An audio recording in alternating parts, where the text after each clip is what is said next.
It's like ultimate people watching right here. Premium price.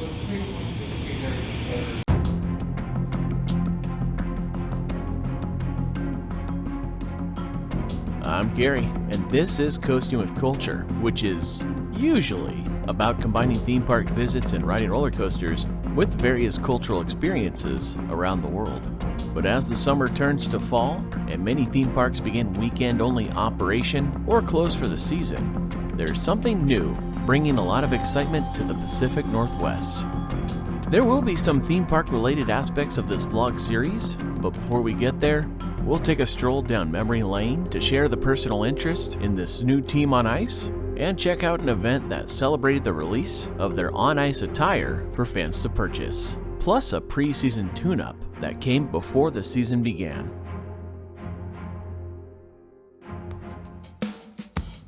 As a youngster growing up in Western Washington, I was a baseball kid through and through, watching the Seattle Mariners in the golden days of Griffey, Johnson, and Martinez, with a side of Sonics basketball and football for the Seahawks and Huskies in the pro and college levels respectively. When we moved to North Carolina, you would think this led to picking a side in the great college basketball rivalry between Duke and North Carolina. But no, it was a different sport that I was drawn to, one that most people wouldn't expect from a move to the Carolinas, and that was hockey.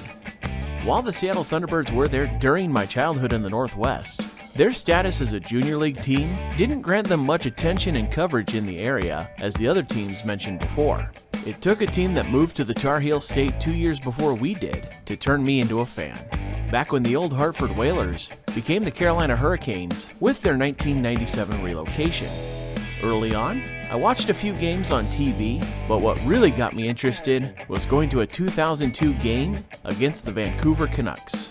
While the Canucks won a high-scoring affair 7-5, this game saw the Hurricanes captain Ron Francis tie Raymond Bourque for second all-time in career assists. After watching hockey in person for the first time, I was hooked. We went to 2 of their playoff games that same season, including a thrilling Game 5 victory over the New Jersey Devils that saw Kevin Weeks practically go save for save with the great Marty Brodeur in overtime, until Josef Vasicek scored the game winner. Hey,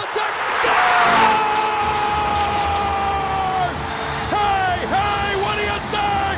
Josef Vasicek, and the Canes win Game 5! That season saw the Canes make their first Stanley Cup final appearance, which they lost to the Detroit Red Wings.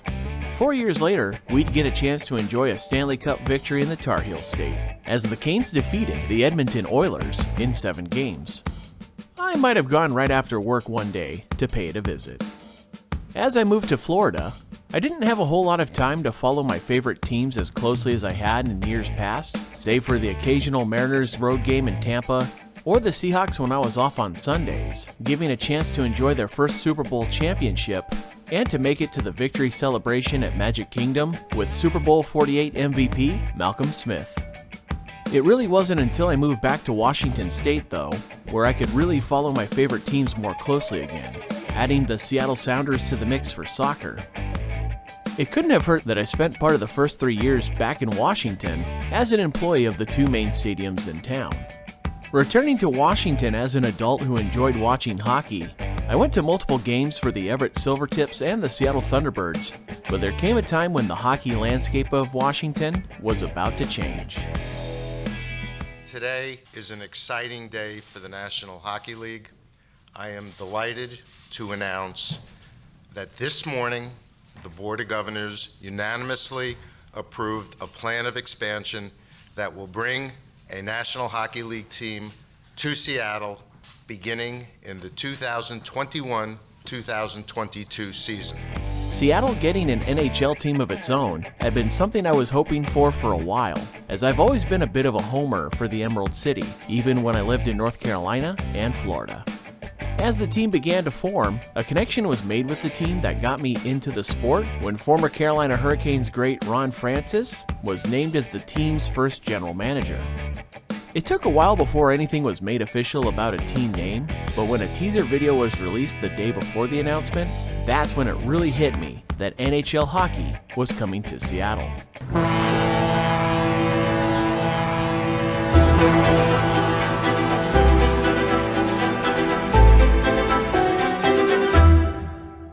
then on that following morning, many watched the broadcast that introduced us all to the name of this team many had been dreaming of, going with what had become an extremely popular choice around the region, the Seattle Kraken.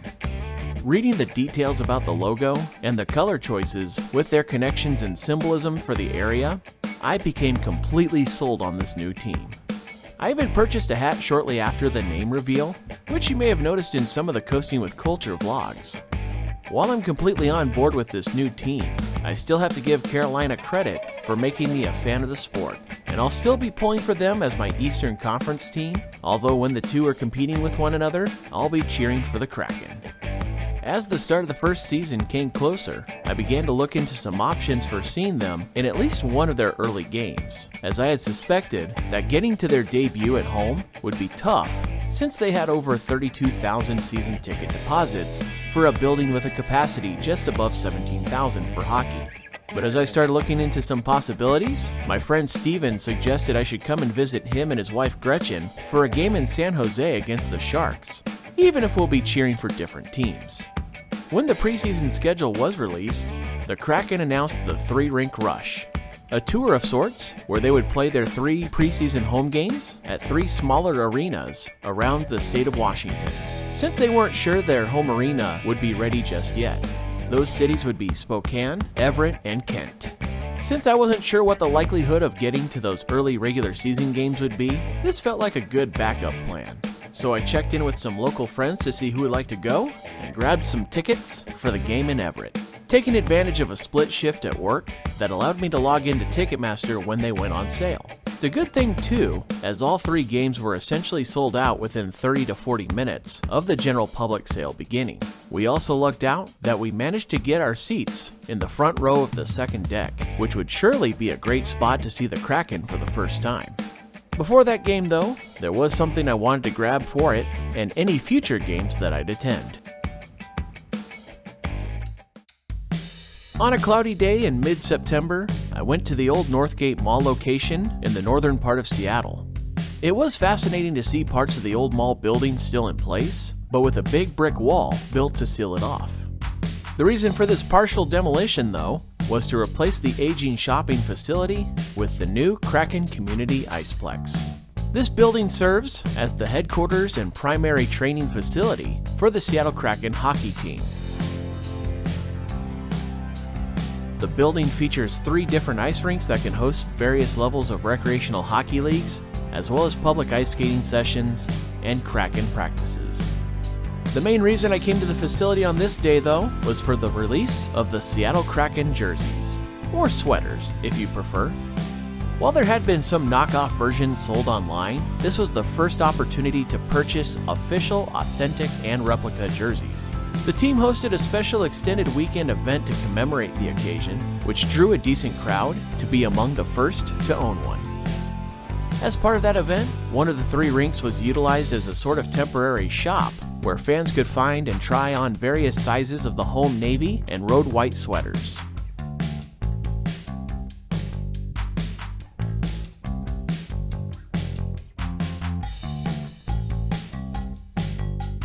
They had plenty of blanks available, and a selection of those with names and numbers for some of the players who would be among the first ever members of the Kraken.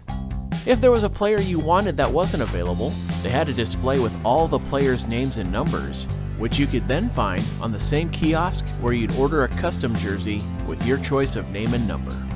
I've never been one to purchase custom jerseys before, but since this was a special occasion, I decided that I was going to get my first one, going with my own name and the number 21 to commemorate the team's debut season and the first season I'd get to cheer them on.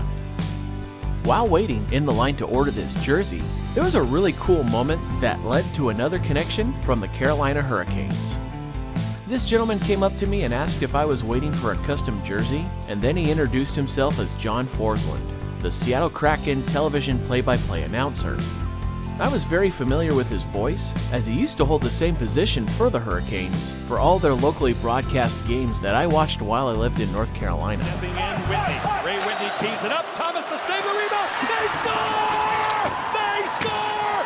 And guess who? Scotty Walker is the hero! Carolina is on their way to the Eastern Conference Finals! It was a shame that Carolina let him go, but when the video was posted that shared he was coming to Seattle, I was pretty stoked to get to hear that familiar voice calling the action. After making your sweater purchase at this event, you could head into a special display that shared information about how the sweaters were being made primarily with recycled materials, as there's been a huge emphasis on being a more environmentally friendly franchise.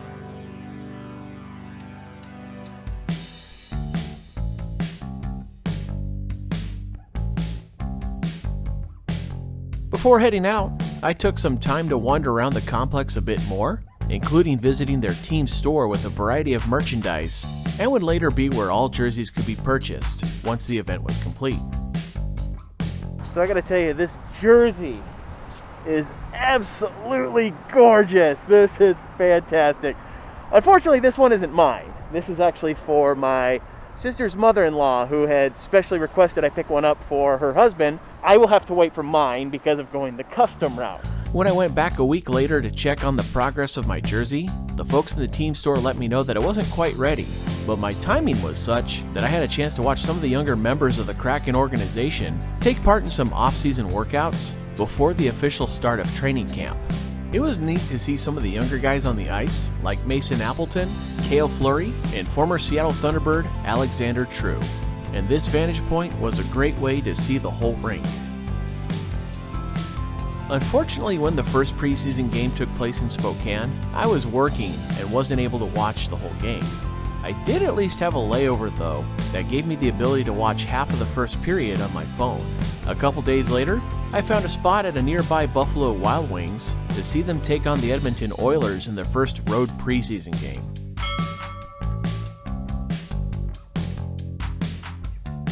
A matchup that would be repeated a few days later in Everett. As the day of the game arrived, I was bummed that I hadn't heard about my jersey yet, so I assumed it was just going to be a later date that it would be ready, as they had received a ton of orders for custom jerseys. I still wanted to have something to go with my Kraken hat though, so my friend Bobby, who was also going to the game, tagged along as I perused a few shops to see what kinds of hoodies they had available.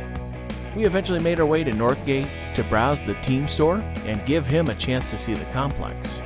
While I didn't expect that my jersey would be ready, I thought I might ask anyway just in case.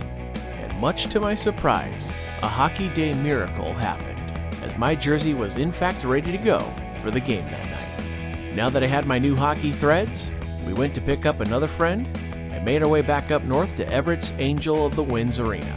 This 8,000-seat arena, which is around 30 miles north of Seattle, is home to the Everett Silvertips, and while it might be smaller, it made for some great viewing of the Knights' preseason tune-up.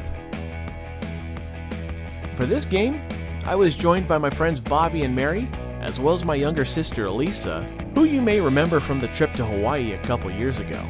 It was especially fitting to me for her to be there because she was also at that first ever hockey game back in North Carolina, making this first Kraken experience even more special.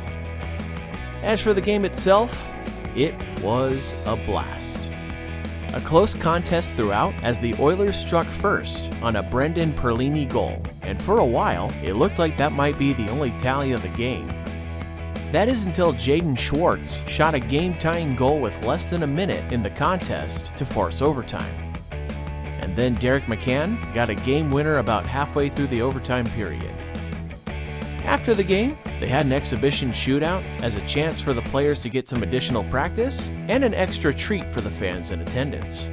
The Oilers would win the shootout, and while ultimately neither team's victory counts as it's part of preparing for the season, they certainly helped to get fans hyped up for the debut of Seattle's new franchise. With an exciting night like this, had the preseason game been the only experience I'd get from the team's beginning, that would have been great, and I would have waited patiently for that game in San Jose. But as luck would have it, there would be a chance to see the team play meaningful hockey for the first time.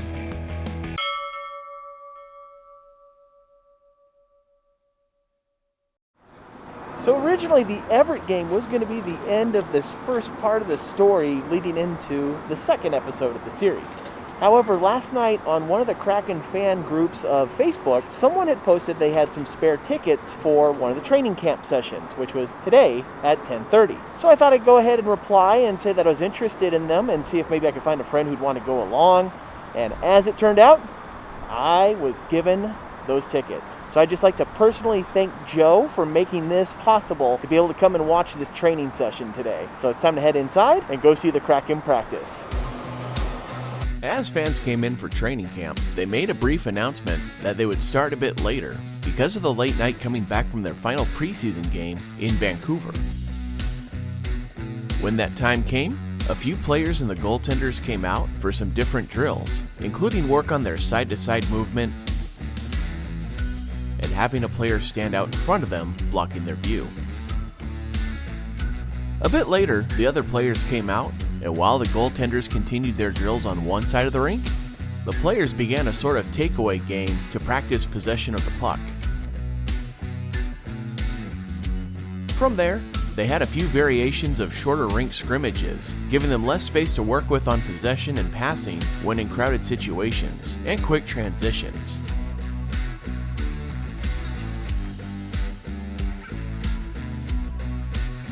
One interesting version involved having both goals on the same end.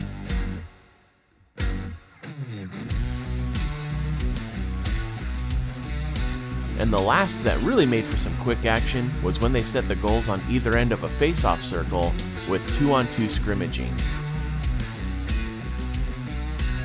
It was really cool to be that close to the action and to see an NHL practice in person. If anything, it just made me that much more excited for the start of the season in less than a week. Thank you for watching this Coastin' with Culture video. If you enjoyed it, please give it a thumbs up and click the subscribe button below to see future videos here on YouTube, like these ones which you may enjoy as well. Additional content can be found at coastinwithculture.com, and you can also follow Coastin' with Culture on Facebook, Instagram, and Twitter for announcements, previews, and updates. Thanks again for watching, and until next time, take care and safe travels.